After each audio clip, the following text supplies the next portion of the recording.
10 months ago, I highlighted the abandonment by the PNM government of the Sangre Grande community swimming pool, and more specifically by the Ministers of Sport and Community Development, Mrs. Shamfa Cudjoe-Lewis, and the Member of Parliament for Toko Sangre Grande, Mr. Roger Monroe.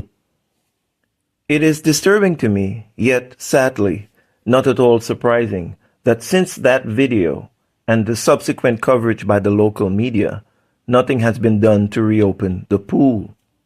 However, before I address this major point, I want to highlight a few things about this pool's closure and its impact on the community.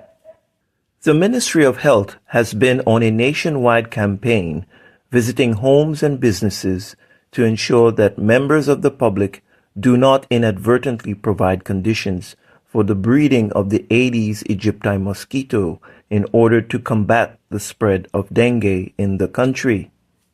Yet, all the while, the Sangre Grande community swimming pool is one of the largest government-run and funded hotbeds for this mosquito. Residents have been complaining about the large number of mosquitoes in the area. Clearly, the government is not concerned about the health and well-being of the residents in this area as it relates to the spread of dengue from this pool.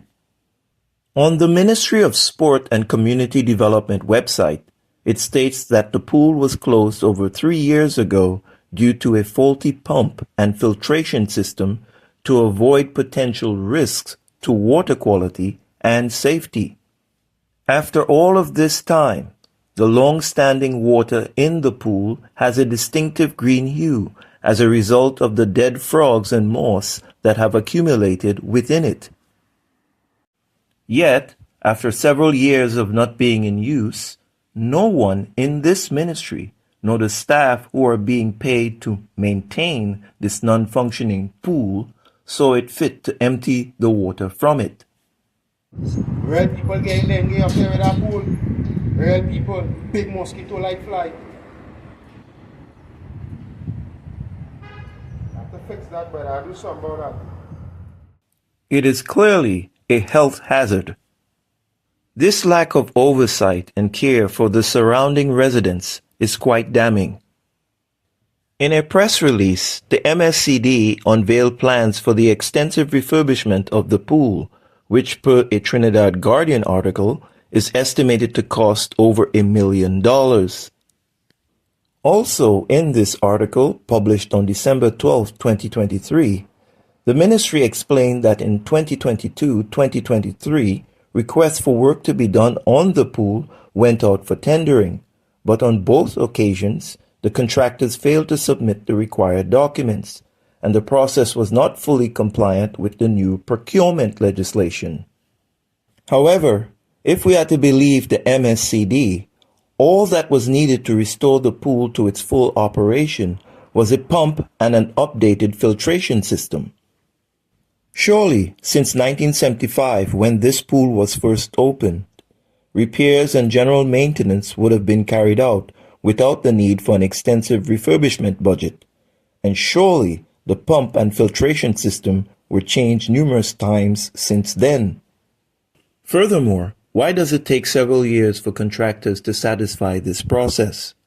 Wouldn't they have been informed about the requirements for the tender before submitting their bid?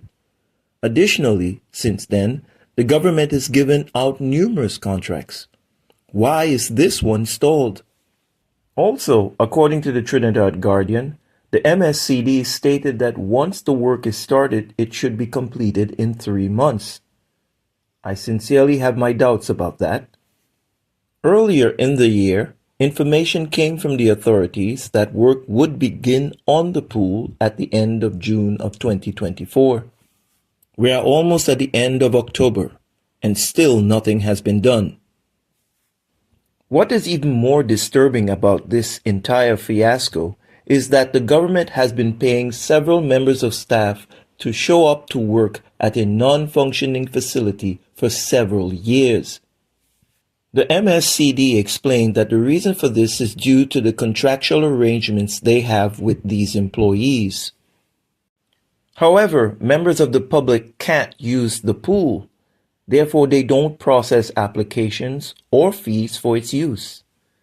They don't maintain the grounds or the compound. The phones don't work, so no one can call to speak to anyone about the status of the pool. So what have they been doing all day for all these years? This is insane. One of the individuals I spoke with who lives in the area suggested this is a money laundering operation by the government. Why else would they be paying people to work at a facility that no one can use? It's 13 years, and she never went there once in she life. And she's 13 years, and she don't know what they feel like. And she living right in the back there.